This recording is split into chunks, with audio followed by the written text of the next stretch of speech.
오늘 특별 새벽 기도의 3일째인데 이 시간에도 오셔서 함께 기도하는 여러분들, 하나님께 여러분의 기도가 상달이 되어지고 또한 응답되어지는 복된 새벽 되기를 주님의 이름으로 축원합니다.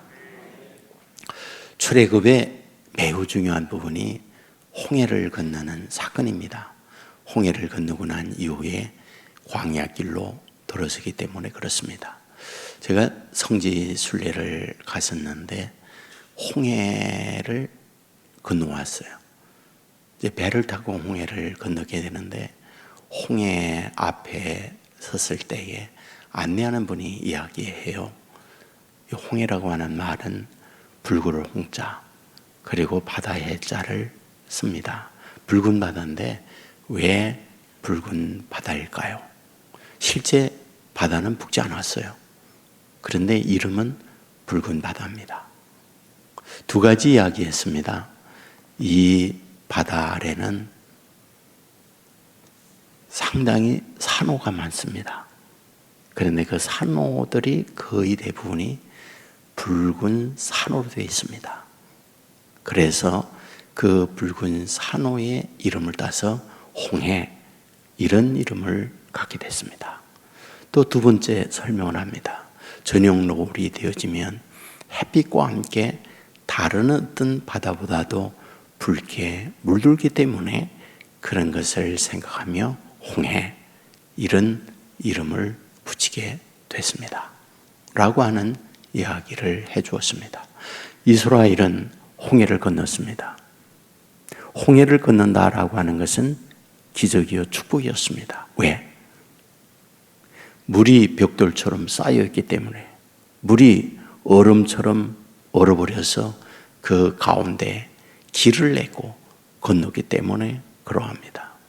액체라고 하는 것은 수평을 이루는 성질을 갖고 있습니다. 그래서 어떤 수직적으로 물이 벽면에 벽돌처럼 서 있다, 불가능합니다. 하지만 이스라엘이 건넌다는 것은 하나님께서 그와 같이 그 물을 벽돌처럼 만들고 그 사이를 건너게 만들었습니다. 그 이후에 어떤 일이요? 이스라엘 백성이 건넌 이후 이집트의 구모대가 그것을 건널 때 그들은 그것이 합쳐지면서 어떤 일이 벌어졌어요? 그들은 멸망을 하게 되는 거죠. 그리고 난 이후 이스라엘 백성이 한 것이 무엇일까요? 출애굽기 14장이 홍해를 건넌 사건이 나면 출애굽기 15장은 홍해를 건너고 난 이후 이스라엘 백성이 노래했던 내용입니다. 그 노래의 내용을 살펴보잖아요. 일부를 여러분에게 소개해드리면, 여호와는 나의 힘이요 노래의 심이요 나의 구원이시로다. 그는 나의 하나님이시라. 여호와는 용사이시니 여호와는 그의 이름이로다 라고 하는 말씀을 쓰고 있습니다. 무슨 말일까요? 처음부터 마지막까지 하나님을 높입니다. 하나님, 하나님, 하나님으로 도배되어 있는 것을 보게 됩니다. 자, 이와 같이 홍해를 건너고 난 이후 그들이 도착한 것은 어떤 곳? 광야였던 거죠. 무슨 말일까요? 광야는 이스라엘 백성이 선택한 것이 아닙니다. 사탄이 인도한 것도 아닙니다. 이스라엘이 지원해서 간 것도 아닙니다. 오로지 하나님께서 그들을 광야로 인도를 한 거죠. 그렇다면 도대체 왜 하나님께서는 하나님의 백성을 출애굽시키고 난 이후 광야로 이끄는 것일까? 광야를 끌어서 그들로 하여금 광야 인생을 살게 하는 이유가 어디에 있는 것일까?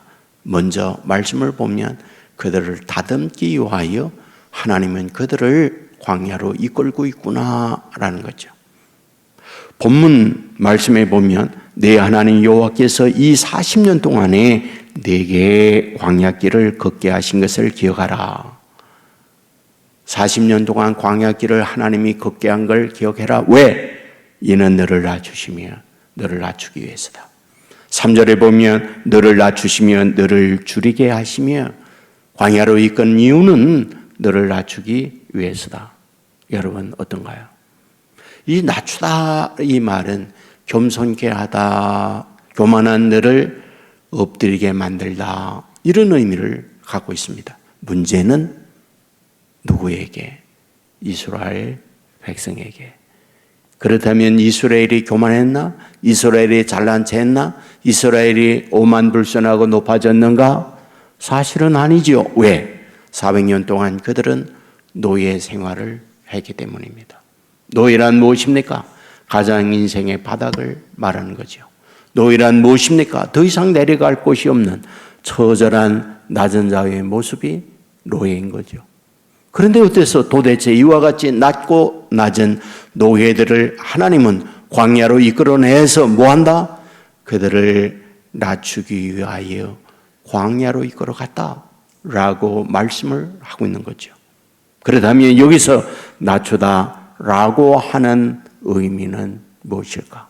교만한 자를 낮추다, 오만한 자를 겸손케 하다, 이런 의미를 갖고 있는 것일까?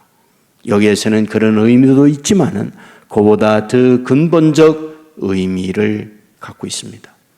여기서 낮추다 이 말은 자신의 생각, 자신의 오만한 어떤 의지 또는 감정, 이런 것들을 비우다, 이런 의미를 갖고 있습니다. 실제 이스라엘 백성의 모습은 무엇일까요?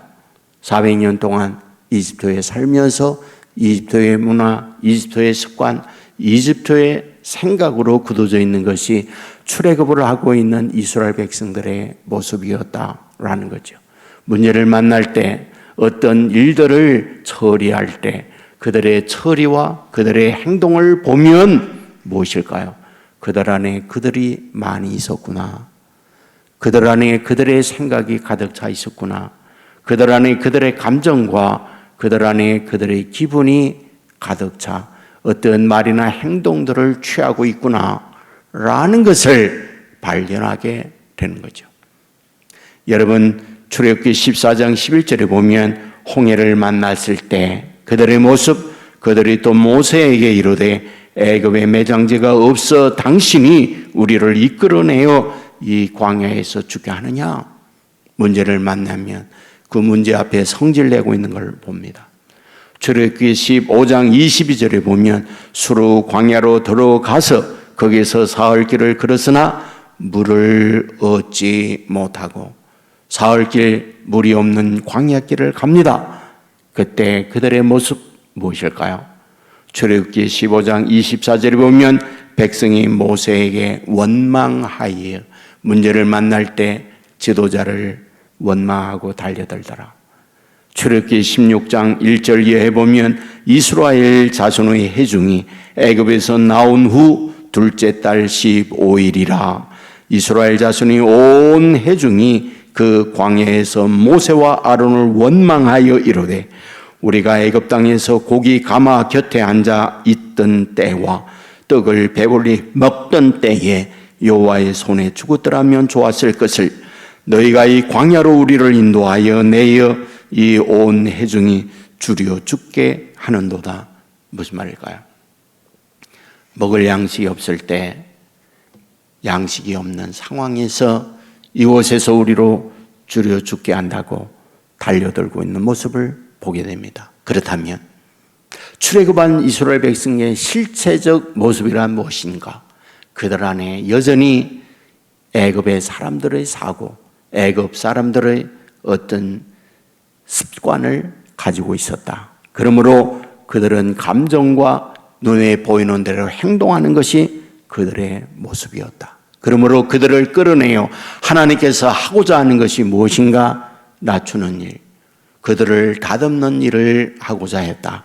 이것이 광야로 이끈 하나님의 이유라고 말씀을 하고 있는 거죠. 우리는 재련을 잘합니다. 재련이 무엇입니까? 쇠를 녹여서 새 쇠를 만드는 과정을 재련이라고 합니다. 지금은 쉽게 대장장이를 볼 수 없지만 우리 어릴 때는 길거리에 대장간이 많이 있었습니다. 여러분, 대장장이들이 대장의 쇠를 연마하는 과정이 무엇입니까? 풀무불 속에 쇠를 붉게 달구어서는 한마로 내려치면 불똥돌이 튀어나오는 걸 어릴 때 많이 보았습니다. 불똥이 무엇일까요? 불순물이죠. 그것을 찬물에 담굽니다. 또 다시 풀무불에 집어넣어서 붉게 담굽니다. 그런 여러 과정을 거치면서 낫도 괭이도 도끼도 이런 도구를 만들어냈던 거죠. 무엇이라고요? 그 재련의 과정을 통하여 연마하고 단련하는 시간들이었다라는 거죠. 우리의 인격도 동일하다, 이런 말이죠. 잠언 17장 3절에 보면 도가니는 은을, 용광로는 금을 단련하거니와 주는 마음을 단련하느니라. 우리의 인격을 단련한다라고 말합니다. 베드로전서 1장 7절에 보면 너희의 믿음의 확실함은 불로 연단하여도 없어질 것보다 더 귀하여 예수 그리스도께서 나타나실 때에 칭찬과 영광과 존귀를 얻게 할 것이라. 우리로 하여금 불로 연단하여 뭐다? 그리스도가 나타나는 그때 칭찬과 영광과 존귀를 얻게 하려 한다. 베드로전서 4장 12절에 사랑하는 자들아 너희를 연단하려고 오는 불시험을 이상한 일 당하는 것 같이 이상히 여기지 말고 오히려 너희가 그리스도의 고난에 참여하는 것으로 즐거워하라. 이는 그의 영광을 나타내실 때에 너희로 즐거워하고 기뻐하게 하려 함이라. 이와 같이 너희로 불시험 당하는 것 이상히 여기지 말라. 그리스도의 고난에 참여하는 것인데 그것은 주님의 영광이 나타날 그때 너희로 하여금 연단하여 주 앞에 자랑스럽게 즐거워하고 기쁘게 하려 한다. 베드로전서 5장 10절에 보면 잠깐 고난을 당하는 너희에는 친히 온전하시려 하시며 굳건하게 하시며 강하게 하시며 털을 견고하게 하시리라. 너희로 고난에 참여하게 하는 이유, 온전하게 하고 굳건하게 하고 강하게 하고 털을 견고하기 위하여 고난에 참여하게 하는 것이라고 말씀을 하고 있습니다. 저와 여러분들로 하여금 인생의 고난에 참여하게 하는 하나님의 이유, 다듬게 하기 위하여 우리로 참여하게 한다. 그러므로 저와 여러분의 인생의 고난에 참여하고 있다면, 인생의 광야에 들어가 있다면 저와 여러분을 성찰하고 우리를 다듬게 하는 시간들이다. 주님의 온전한 진흙과 같이 빚어 주의 형상을 닮아가는 시간, 과정으로 삼는 저와 여러분 되기를 주의 이름으로 축원합니다. 다음으로 광야의 삶을 살게 하는 이유가 뭘까? 만나를 먹게 하기 위해서다, 이런 말이죠. 신명기 8장 3절에 보면 너희를 낮추시며 너희를 줄이게 하시며 또 너도 알지 못하며 내 조상들도 알지 못하던 만나를 내게 먹이신 것은 사람이 떡으로만 사는 것이 아니요 여호와의 입으로 나오는 모든 말씀으로 사는 줄을 내가 알게 하려 하심이니라. 이렇게 말해요. 광야는 만나가 없이는 못 살아요. 무슨 말일까요? 농사지어서 농산물을 먹을 수 있는 곳이 아니다, 그 말이죠.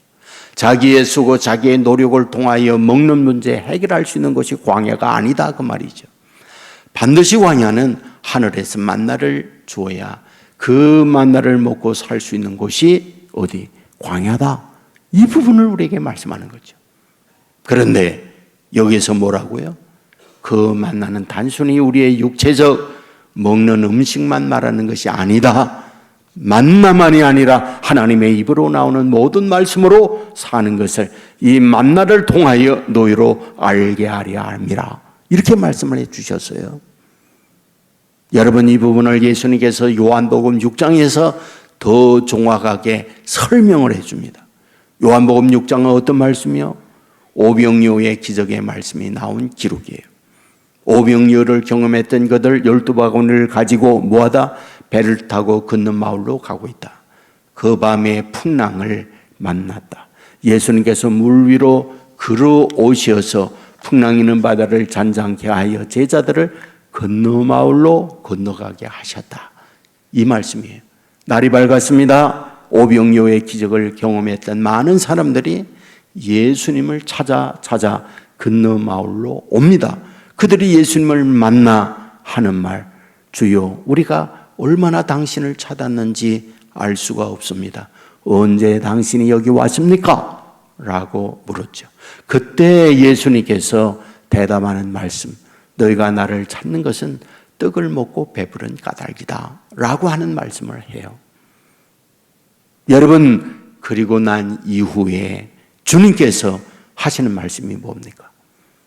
너의 조상이 광야길을 가며 만나를 먹었다. 하지만 다 죽었다. 너희들이 이 만나에 머물면 안 된다. 생명의 떡을 먹어야 너희가 영생한다. 그 말씀을 하시는 거죠. 자, 그렇다면 이 말씀을 통해서 우리에게 뭘 말해주는 걸까요? 12바구니 제자들이 각각 한 바구니씩 남은 만나를 만문 부수기를 모았습니다. 어디로 가실까요? 풍랑이는 바다에 다 빠진 거죠. 물고기 밥이 된 거죠. 그리고 난 이후에 오병이어의 기적을 가지고 주님은 어디로 이어지고 있다고요? 하늘로 내려온 생명의 떡 만나로 이어지고 있다. 이 부분을 말씀하고 있는 거죠. 그렇다면 우리에게 뭘 가르쳐 주는 걸까요? 우리가 이 땅 위에 사는 날 동안 늘 말합니다. 생존을 위해서 먹어야 해요. 그런데 그 먹는 문제는 단순히 육체적 음식을 말하는 것이 아니라 우리의 영혼을 살리기 위하여 영혼의 양식인 만나, 하늘의 만나, 말씀을 먹지 않으면 우리의 영혼이 죽는다는 것을 이 만나 사건을 통하여 우리에게 가르쳐 주고 있다. 이 말이죠. 저와 여러분이 인생의 광야에 삽니다. 인생의 광야에서 반드시 절대 먹어야 하는 음식이 있다. 그것은 하늘로부터 내려오는 생명의 떡, 하나님의 말씀을 먹지 않으면 살 수가 없다. 이 사실을 우리에게 가르쳐 주고 있다. 이 말이죠. 생각해 보세요. 출애굽하는 이스라엘 백성이 십계명의 말씀 어디에서 받고 있나를요? 시내산에서 받고 있습니다. 무슨 말이라고요? 이집트에 떠나면서 하늘의 십계명의 말씀을 받는 게 아니었다고요. 어디에서요? 광야길을 가는 그들에게 반드시 말씀이 있어야 된다. 그때 시내산에서 하나님은 그들에게 만나, 하나님은 신령한 하늘의 만나 말씀을 시내산에서 주고 있었다. 이걸 얘기했죠. 왜? 말씀으로 광야길은 가야 하기 때문에. 그러므로 이 광야 인생을 살아가는 저와 여러분, 하늘의 만나 생명의 떡, 하나님의 말씀을 공급받아야 살아간다. 이 사실 믿으시기를 주의 이름으로 축원합니다. 왜? 하나님은 그들을 광야로 이끌고 있는 걸까요? 우리가 말씀을 보면 하나님을 놓치지 않기 위하여 광야로 이끌고 있다. 사실이에요. 여러분, 만나 그것만 보면 불쌍한 존재가 되는 거죠. 만나를 주신 하나님을 놓치면 안 되는 거죠. 우리가 살아가면서 삶의 모든 것들이 필요해요. 음식도 있고 집도 있고 옷도 있고 우리의 직업도 있어요. 그런데 어떤가요? 하나님께서 저와 여러분의 생명을 거두어 간다면 그 모든 것이 다 소용이 없는 것가 되는 거죠. 생명이 있어야 음식이며 옷이며 집이며 모든 것들이 필요한 거죠. 곧 모든 걸 다스리고 주장하는 하나님을 잊어서는 안 된다라는 것을 광야 인생의 만나를 먹으면서 잊지 말라는 걸 가르쳐 주는 거죠. 여러분 자녀들이 부모가 장난감을 줘요. 그러면 장난감을 준 부모를 잊고 그 장난감에 취해서 살다가 친구나 형이나 힘 있는 이에게 장난감이 빼앗기면 울면서 부모에게 오는 경우 많이 있잖아요.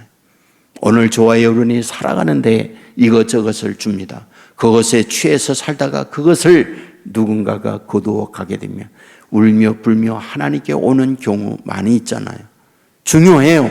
그러나 그보다 더 중요한 것은 우리가 이미 우리의 것을 누리면서도 그것을 주신 하나님을 잊어서는 안 된다는 걸 가르쳐 주는 거죠. 우리가 음식을 먹으면서 뭐하다? 농사한 농부를 생각해야죠. 농부만 생각합니까? 농부가 씨를 뿌리지만 적당한 해와 적당한 비를 내려주고 적당한 따뜻한 기온을 주신 하나님이 있기에 이 농산물을 얻을 수 있다고 하는 그 하나님을 생각할 줄 아는 사람이 광야 인생길에서 우리의 믿음의 사람들이 가야 할 길이다. 이걸 우리에게 가르쳐 주고 있는 거죠.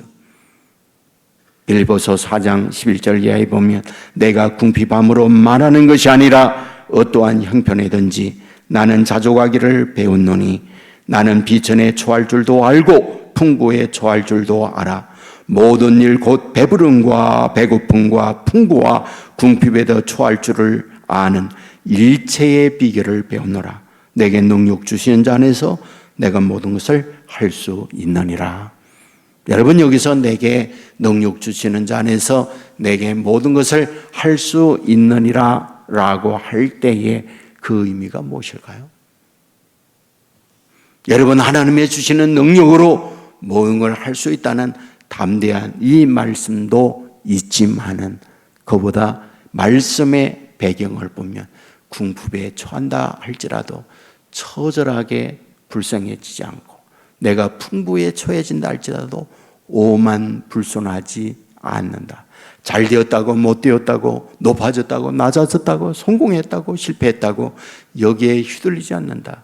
성공한 것도 안 되는 것도 잘 되는 것도 또한 형통한 것도 모든 것들이 하나님의 손에 있다. 나는 그 하나님을 잃지 않겠다. 그 하나님으로 인하여 산다고 한다면 내가 어떤 상황에 있든 흔들리지 않는 일체의 비결을 배웠노라, 이런 뜻이라는 거죠. 여러분, 이것이 광야 인생을 살아가는 하나님의 사람들, 하나님을 놓치지 않고 살아가는 하나님의 사람들의 모습이다. 이걸 우리에게 가르쳐 주는 거죠. 여러분, 어떤 상황에 있든지 광야 인생길은 하나님이 앞서가며 저와 여러분을 인도해 줘야 산다. 믿으시기를 주의 이름으로 축원합니다. 미국에 목회하는 목사님 이런 간증을 하는 걸 제가 들었어요. 우리가 일반적으로 성도님들이 예배한다 그러면 생일이라든지 어떤 칠순이라든지 개업이라든지 등등 이런 일들을 통하여 예배를 드리잖아요. 그런데 목사님에게 어느 분이 말을 해요. 우리 가정의 사업도 망해서 문을 닫습니다. 그러니 와서 폐업 예배를 드려주세요. 그러더라는 거예요. 지금까지 목회하면서 사업이 안 돼가지고 폐업 예배를 드려달라고 하는 분은 처음이에요. 그런 예가 없기 때문에. 무거운 마음으로 목사님이 그 가게에 가서 예배를 드렸어요. 감사 헌금을 냈어요. 폐업 감사 헌금. 감사 내용을 쭉 보았어요. 10년 동안 이곳에서 사업하게 해주신 하나님 감사합니다. 10년 동안 여기서 벌면서 먹고 살게 해주셔서 감사합니다. 10년 동안 여기에서 벌면서 우리 아들, 딸 대학까지 다 보냈습니다. 비록 문을 닫지만 이제는 여기까지다 하나님이 생각하여 사업이 안 돼 문 닫게 하는 걸로 알고 하나님 앞에 감사를 드립니다. 이런 등등의 감사 내용을 쓴 거예요. 예배를 끝났습니다. 물었습니다. 이후에 어떻게 하시나요? 이분이 얘기해요. 그냥 쉬려고요. 6개월을 쉬었어요. 그리고 미국 LA 가면 자바 시장이 있어요. 자바 시장은 유태인과 한국인들이 주를 이루는 의류 생산하는 어떤 곳이에요. 그곳에 이분이 새롭게 자바 시장에 옷 만드는 일을 시작을 해요. 개업 예배를 드렸어요. 이후에 물어봐요. 어떤가요? 너무 사업이 잘 됩니다. 너무 사업이 잘 됩니다. 그 고백의 이야기를 목사님이 해주시는 거예요. 저는 그 말을 들으면서 그 생각이 드는 거예요. 광야길에 잘 되는 일도 있지만 안 되는 일도 있지만 그 모든 것까지 하나님께 달려있다. 그리고 하나님을 놓치지 아니하고 하나님을 붙들 수만 있다 그러면 그런 마음으로 광야 인생을 가는 저와 여러분을 하나님이 어찌 외면할 수 있을까? 그런 심정으로 하나님을 붙들고 살아가는 광야 삶의 하나님의 백성을 하나님은 반드시 앞서가시면서 광야 길을 이끌어 가시는구나. 여러분 광야 인생길에 하나님이 저와 여러분을 끌어냈어요. 저와 여러분을 다듬기 위해서요. 저와 여러분으로 하늘의 만나를 먹어야만, 육체적인 만나만이 아니라 여호와의 입으로 나오는 말씀으로 살아가는 것을 우리에게 가르쳐 주기 위하여 동시에 만나를 주신 하나님을 놓치지 아니하고 하나님을 생각하며 살기 위하여 광야로 저와 여러분을 이끌어내고 있다. 이 새벽에도 이런 마음으로 광야 길을 가면서 하나님을 놓지 아니하며 하나님의 인도를 받는 저와 여러분 될 수 있기를 주의 이름으로 축원합니다. 우리 모두 자리에서 일어나 뜻을 생각하며 같이 찬양하겠습니다.